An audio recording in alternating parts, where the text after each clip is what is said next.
Hi again! In today's lesson, I'm going to show you how incredibly powerful your smile is to bring joy into your marriage and into your life. First off, join me right now. Don't worry about what people are doing around you. Plant a big smile on your face. Come on, a Cheshire cat grin. And keep smiling for 10 seconds. Ready?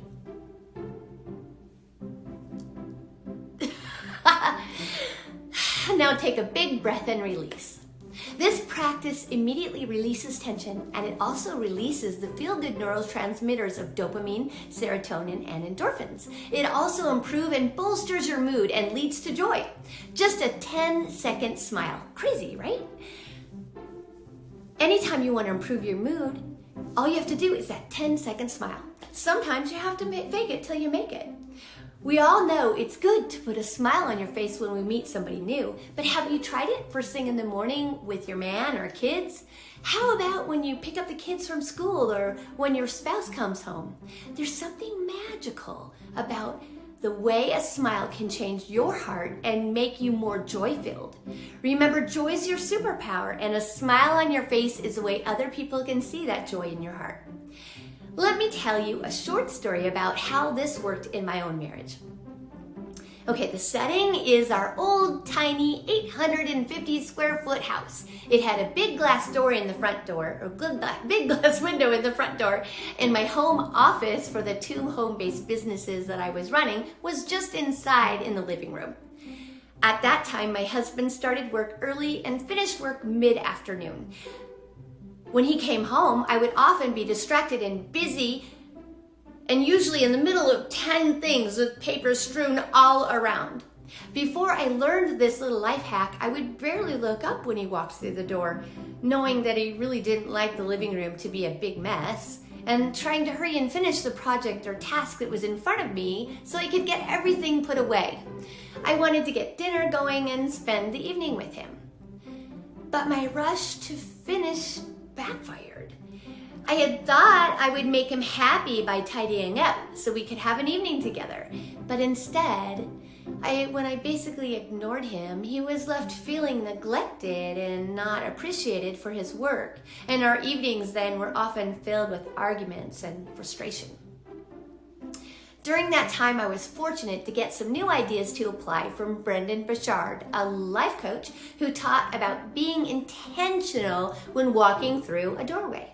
Brendon Burchard explains that before you enter a new situation or walk through a doorway, set your intention for that new encounter. Think about what you want to accomplish with the person or the people in that room. Who do you want to be? How do you want to be perceived? Maybe you want to bring joy. Maybe you want to bring a positive energy and vibe. Maybe you want to be playful, maybe caring. Maybe the issue is serious, but maybe you need to be all business. Now I'm giving you a lot of ideas here. Maybe you want to be a person with a listening ear, having the intent to listen more than speak. Maybe you want to be compassionate. What is your intention for your interaction with the person or people on the other side of that doorway? I recommend that you say a little prayer as you're setting that intention. Ask God for wisdom to be more aware in the situation and the needs of the other person so that you can be exactly the person that God wants you to be. Now let me repeat this because it's so important. Say a quick prayer before you enter a new situation or a new room and ask God to allow you to be the type of person the Lord and the other person need you to be. Now back to my story with my husband. I started doing this. I applied the idea of setting my intention for the evening with my husband. He was the one walking through the actual doorway, but I decided to start setting my intention for our evening together by greeting his arrival home after work with a big Cheshire cat grin, even if the room was strewn around with papers everywhere. I did this, and after a few days, he asked, "Oh, what's up with the big smile?" I shared with my husband that I was being intentional about creating a positive atmosphere for our evening together. And then he started doing it too.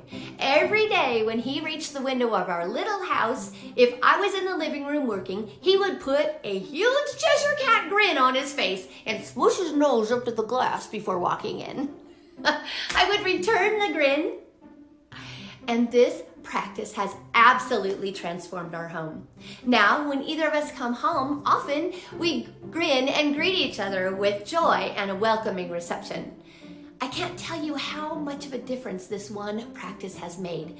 We live in a bigger house now, and I have an actual office, and so does he. But we do this silly practice when we go into each other's spaces, or before he leaves in the morning, or when he returns at night. This truly is incredibly powerful.